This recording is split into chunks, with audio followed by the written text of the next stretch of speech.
que cet accord ne peut pas amener la paix dans notre terre africaine. Ce n'est pas possible. Partie de cette émission, lecture du texte de l'accord de paix entre la République démocratique du Congo et le Rwanda sous l'égide des États-Unis. Je lis ici la version qui est publiée sur le site du département d'État américain, basée à Washington. Version française. Préambule. Le gouvernement de la République démocratique du Congo, RDC, et le gouvernement de la République du Rwanda, ci-après dénommés les partis, réaffirmant l'engagement mutuel de respecter la déclaration de principe signée par les partis le 25 avril 2025, fondée sur le respect mutuel de la souveraineté, de l'intégrité territoriale, de l'unité nationale et du règlement pacifique des différends.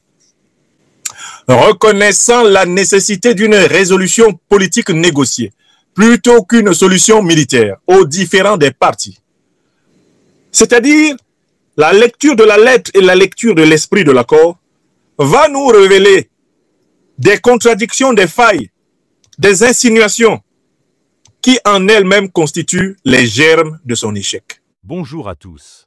Aujourd'hui, nous entrons dans une analyse cruciale avec Franklin Nyamsi, qui décortique l'accord de paix signé le 27 juin 2025 à Washington entre la RDC, le Rwanda et les États-Unis.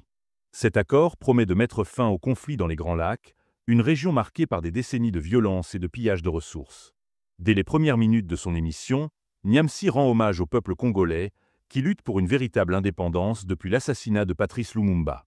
Il nous lit le texte intégral de l'accord, tout en laissant entendre qu'il ne tiendra pas ses promesses. Pourquoi cet accord est-il si controversé? Écoutez cet extrait pour comprendre les bases de sa critique et les enjeux pour la RDC. C'est parti.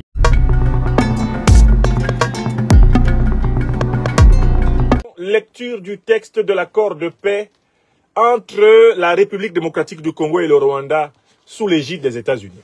Je lis ici la version qui est publiée sur le site du département d'État américain, basée à Washington. Version française. Préambule. Le gouvernement de la République démocratique du Congo, RDC, et le gouvernement de la République du Rwanda, ci-après dénommés les partis, réaffirmant l'engagement mutuel de respecter la déclaration de principe signée par les partis le 25 avril 2025, fondée sur le respect mutuel de la souveraineté, de l'intégrité territoriale, de l'unité nationale et du règlement pacifique des différends. Reconnaissant la nécessité d'une résolution politique négociée, plutôt qu'une solution militaire aux différends des partis. Reconnaissant les termes de l'acte constitutif de l'Union africaine, y compris le respect des frontières existant lors de l'accession à l'indépendance, et ses autres instruments relatifs à la promotion de la paix et de la sécurité en Afrique et aux relations cordiales entre les pays africains, la Charte des Nations Unies et la résolution 2773 du Conseil de sécurité des Nations Unies du 21 février 2025, et les autres résolutions pertinentes du Conseil de sécurité des Nations Unies, prenant note du concept d'opération du plan harmonisé de neutralisation des FDLR et de désengagement des forces levées des mesures défensives par le Rwanda CONOPS, du 31 octobre 2024 découlant du processus de Luanda et du communiqué du deuxième sommet conjoint CAE-SADC des chefs d'État et de gouvernement du 24 mars 2025, ce qui a été adopté lors de la 6e réunion ministérielle entre la République démocratique du Congo et la République du Rwanda le 25 novembre 2024.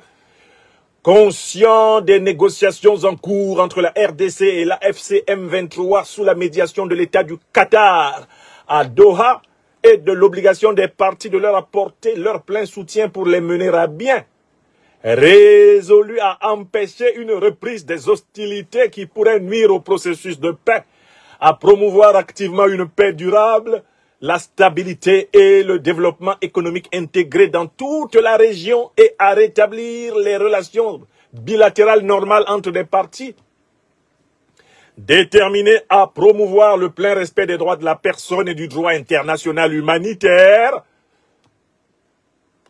accepte par la présente d'être lié par les dispositions suivantes. 1. Intégrité territoriale et interdiction des hostilités.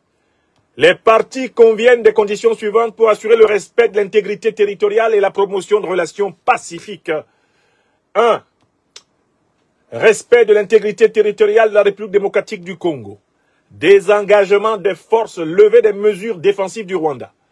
Les parties conviennent de mettre en œuvre le plan harmonisé de neutralisation des FDLR et de désengagement des forces, levée des mesures défensives du Rwanda CONOPS du 31 octobre 2024 tel que prévu dans le présent accord.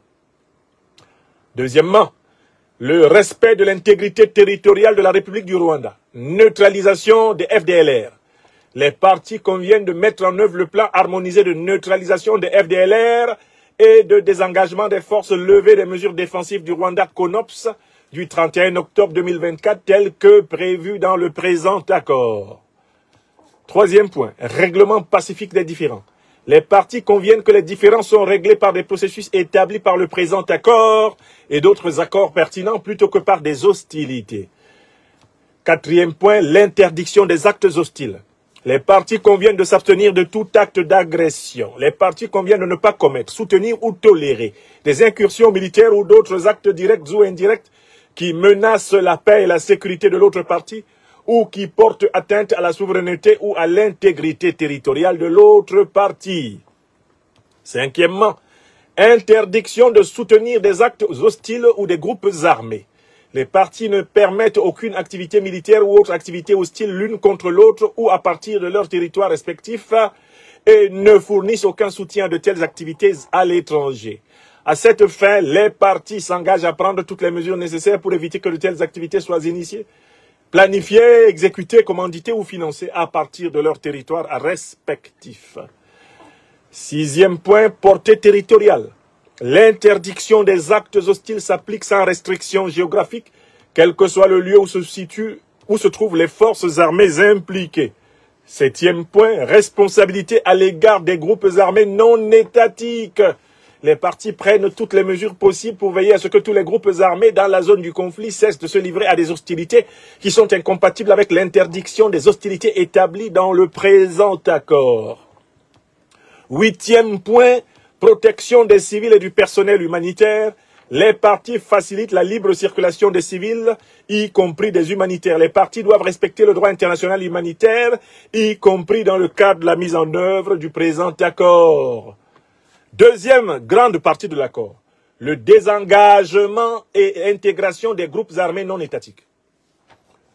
Afin de promouvoir une cessation durable des conflits et de réaliser le potentiel économique de la région, les parties soutiennent les négociations en cours entre la RDC et l'AFC M23 avec la médiation de l'État du Qatar à Doha et les efforts visant à désarmer et à démobiliser les groupes armés non étatiques. Il s'agit notamment des éléments suivants. Premier élément, fin du soutien étatique aux groupes armés. Les parties cessent immédiatement et sans condition tout soutien de l'État aux groupes armés non étatiques, sauf dans la mesure où cela est nécessaire pour faciliter la mise en œuvre du présent accord. Deuxièmement, désengagement. D'une manière séquencée et coordonnée avec le désengagement des forces, et comme le disposeront d'autres accords à venir, les parties appuient le désengagement, le désarmement et l'intégration des groupes armés non étatiques prévus par d'autres accords ou processus et par le processus de désarmement, de démobilisation, de réintégration communautaire et de stabilisation PDDRCS, ainsi que le mécanisme conjoint de coordination de la sécurité conformément à la section 3 du présent accord. Troisième élément, intégration conditionnelle dans les forces de sécurité. Toute réintégration éventuelle des combattants des forces armées de la République démocratique du Congo et dans les forces armées de la République démocratique du Congo, FARDC, et la police nationale congolaise PNC s'effectue de manière rigoureuse, individualisée, conditionnelle, au cas par cas, sur la base de critères clairs, y compris l'aptitude physique et morale, en particulier le respect et l'absence de violation grave du droit international humanitaire et la loyauté envers l'État et ses institutions. Troisième grand chapitre de l'accord, mécanisme conjoint de coordination de la sécurité. Les parties travaillent ensemble avec les partenaires régionaux et internationaux pour promouvoir la stabilité, la sécurité et le développement dans la région, reconnaissant que la paix et la prospérité sont interdépendantes. Les parties établissent et conviennent de lancer dans un délai de 30 jours, à compter de l'entrée en vigueur du présent accord, un mécanisme conjoint de coordination de la sécurité entre la RDC et le Rwanda qui fonctionnera uniquement conformément aux conditions arrêtées entre les parties. Le mécanisme conjoint de sécurité crée des procédures opérationnelles communes et des mécanismes d'établissement de rapports pour assurer la transparence et l'ampleur, et de la portée des opérations. Le mécanisme conjoint de coordination de la sécurité est régi par les principes suivants et le plan de mise en œuvre figurant à l'annexe. La fin irréversible et vérifiable du soutien de l'État au FDLR, aux groupes armés associés et l'interdiction totale de tout soutien matériel, logistique, financier ou autre, qu'il soit national ou étranger à ces derniers. Deuxièmement, un engagement à identifier, évaluer, localiser et neutraliser conformément aux dispositions pertinentes du plan harmonisé de neutralisation des FDLR et de désengagement des forces levées des mesures défensives par le Rwanda CONOPS du 31 octobre 2024 découlant du processus de Luanda. Troisièmement, un engagement à s'appuyer sur les accords de coopération bilatérale en matière de sécurité déjà couronnés de succès, dans le cadre desquels les opérations sont ciblées, ponctuelles et ciblées sur une menace spécifique. Quatrièmement, la protection des civils et le respect du droit humanitaire. La quatrième grande partie de l'accord nous parle des réfugiés déplacés internes et considérations humanitaires. Les parties avec l'appui des agences des Nations Unies, des organisations humanitaires pertinentes et de la communauté internationale. 1. Retour des réfugiés. Facilite le retour sûr, volontaire et digne des réfugiés en coordination avec les autorités territoriales et ou coutumières des États respectifs dans leur pays d'origine d'une manière conforme à leurs obligations juridiques internationales et aux dispositions des accords tripartites sur le rapatriement volontaire des réfugiés congolais et rwandais signés à Kigali le 17 février 2010 entre la RDC, le Rwanda et le HCR, reconnaissant la contribution positive de ce mécanisme. Déplacés internes reconnaissent qu'il est nécessaire de mettre fin au conflit pour permettre le retour des déplacés internes dans leur lieu d'origine en coordination avec les autorités territoriales et coutumières de l'État congolais. Troisièmement, aide humanitaire crée des conditions propices à l'acheminement des secours d'urgence et garantissent aux organismes humanitaires un accès libre, sûr, sans entrave et inconditionnel aux populations vulnérables. Conformément aux obligations qui leur incombent en vertu du droit international humanitaire et aux résolutions pertinentes du Conseil de sécurité des Nations Unies, les autorités locales de la RDC en sont responsables sous la supervision du gouvernement central de la RDC. Cinquième partie de l'accord, MONUSCO et autres soutiens multilatéral. Les parties appuient et encouragent les efforts déployés par les forces et mécanismes multilatéraux de maintien de paix et de la paix d'interposition et de vérification. Premièrement, les parties facilitent et soutiennent la capacité de la MONUSCO à protéger les populations civiles et à mettre en œuvre tous les éléments de son mandat, y compris en respectant la liberté de circulation de la MONUSCO et en prenant toutes les mesures appropriées pour assurer la sûreté et la sécurité du personnel des Nations Unies déployé dans l'Est de la RDC. Les parties s'engagent à faire progresser la mise en œuvre de la résolution 2773-2025 du Conseil de sécurité des Nations Unies et d'autres résolutions pertinentes du Conseil de sécurité des Nations Unies. Les parties reconnaissent que la MONUSCO, telle que mandatée par la résolution 2765-2024 du Conseil de sécurité des Nations Unies, joue un rôle important dans la paix et la sécurité locale.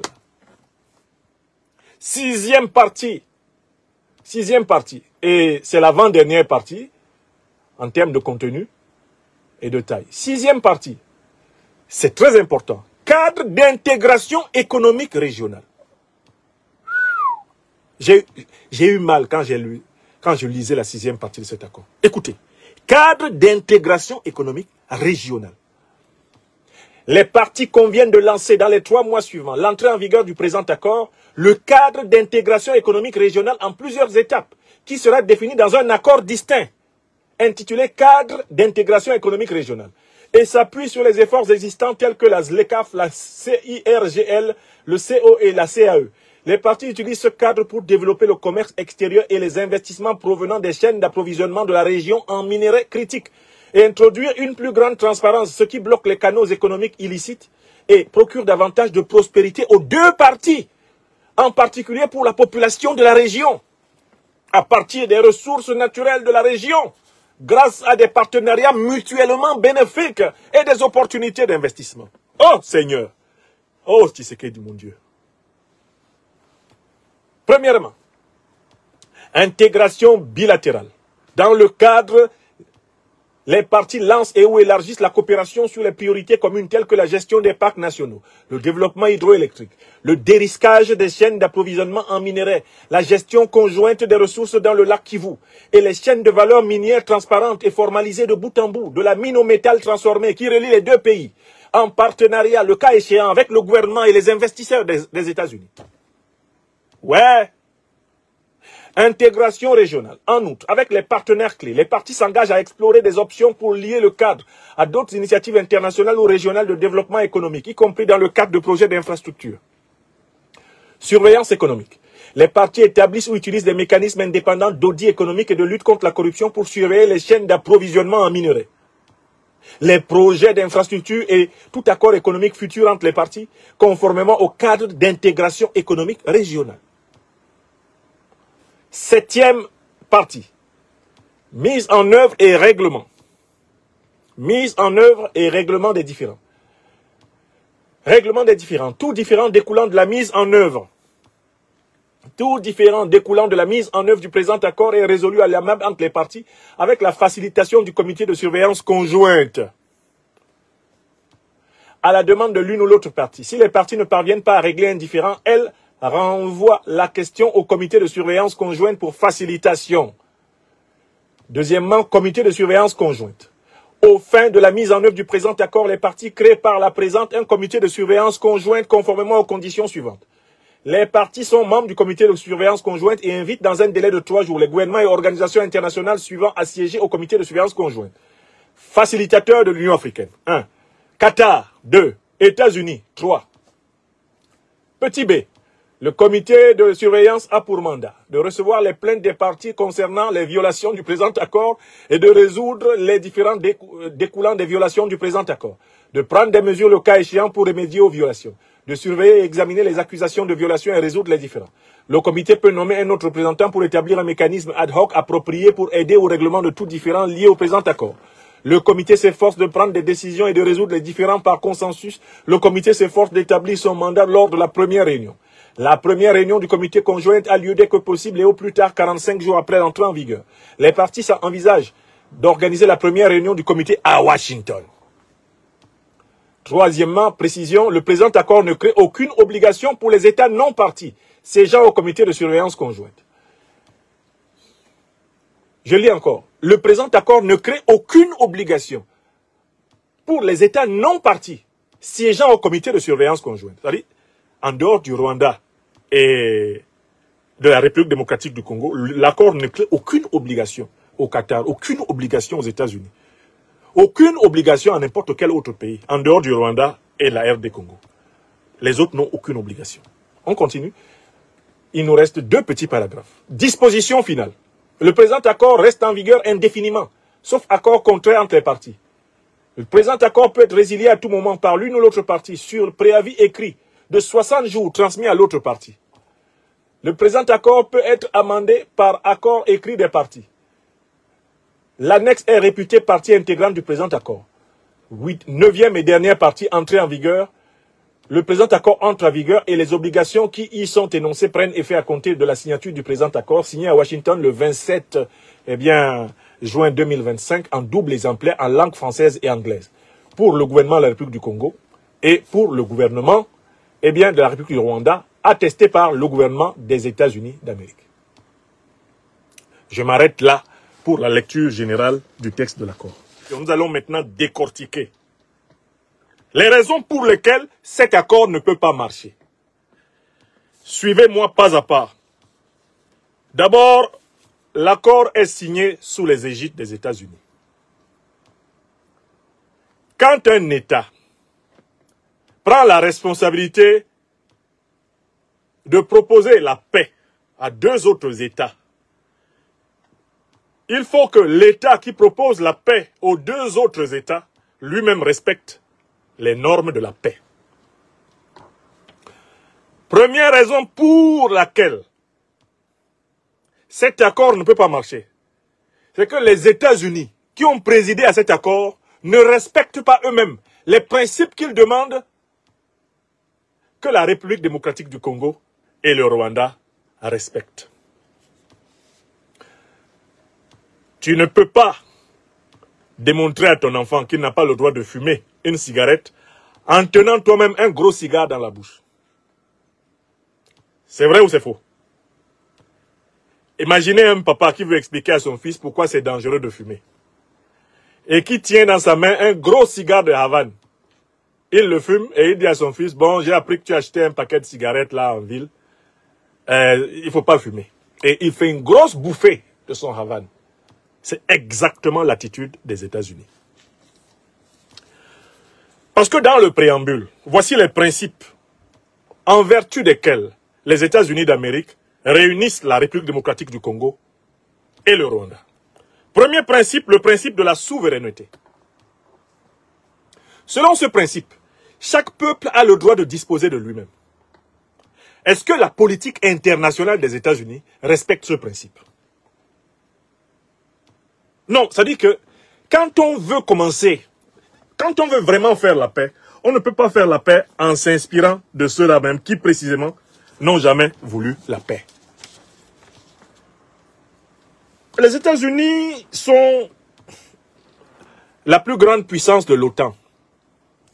Et les États-Unis ont mené, depuis 1945 au moins, une succession de guerres illégales qui sont excellemment documentées dans ce livre par Daniel Ganser.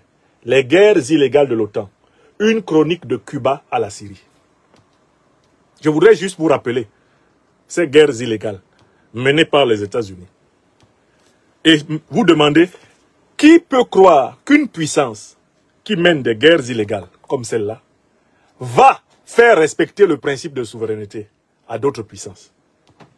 Dis-moi ce que tu fais, je te dirai ce que vaut ce que tu dis. On n'est pas ce qu'on dit, on est ce qu'on fait. Voici la liste des violations de la souveraineté des pays, dont l'OTAN, à la tête de laquelle les États-Unis se sont rendus coupables. Je vais vous citer la liste des guerres illégales de l'OTAN, analysée par le géopolitologue suisse Daniel Ganser. D'accord? La guerre illégale contre l'Iran en 1953. Est-ce que le principe de souveraineté de l'Iran a été respecté quand les États-Unis ont attaqué l'Iran en 1953? La guerre illégale contre le Guatemala en 1954. Est-ce que ça, c'est le respect du principe de souveraineté du Guatemala?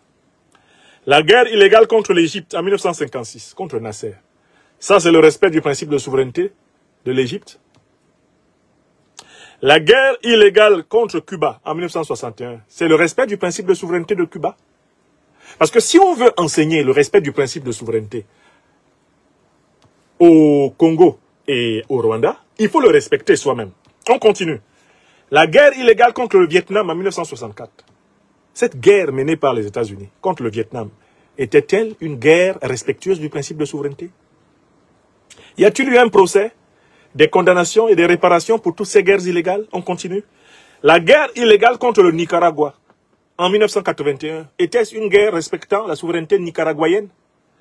La guerre illégale contre la Serbie en 1999, tout ça avec des bombardements et des centaines de milliers de morts.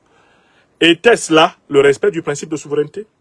La guerre illégale contre l'Afghanistan en 2001, c'était le respect du principe de souveraineté qu'on veut enseigner à la République démocratique du Congo et au Rwanda? La guerre illégale contre l'Irak en 2003, avec les soi-disant preuves d'armes de destruction massive qui se sont avérées des gros mensonges. C'était ça? La guerre illégale contre la Libye en 2011, qui a provoqué la déstabilisation de tout le Sahel, jusqu'au niveau de l'Afrique centrale. Jusqu'aujourd'hui. C'était une intervention respectueuse du principe de souveraineté qu'on veut enseigner à la RDC et qu'on veut enseigner au Rwanda. La guerre illégale contre l'Ukraine en 2014, parce que les gens ne savent pas que ça a commencé en 2014. C'est toujours la souveraineté, ça. La guerre illégale contre le Yémen depuis 2015, c'est le principe de souveraineté, là, qui est respecté. La guerre illégale contre la Syrie depuis 2011, la Syrie à la tête de laquelle on a installé un chef terroriste, Ahmed al-Shara.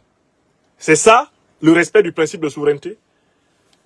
Alors, au regard de toutes ces guerres illégales, méprisant le principe de souveraineté, qui peut sérieusement croire que les États-Unis d'Amérique vont faire respecter le principe de souveraineté et d'intégrité territoriale, l'unité nationale et le règlement pacifique des différends, la reconnaissance des actes de l'ONU, de l'Union africaine, de la SADC, et puis le principe de négociation entre la RDC, AFC, M23. Qui peut croire que les États-Unis soient une puissance pacifique, une puissance de paix dans le monde? Seule une personne de mauvaise foi ou une personne qui est prisonnière de l'ignorance peut le croire. Donc, la première raison pour laquelle cet accord de paix ne peut pas marcher, c'est que les États-Unis qui ont présidé à cet accord ne sont pas une puissance de paix.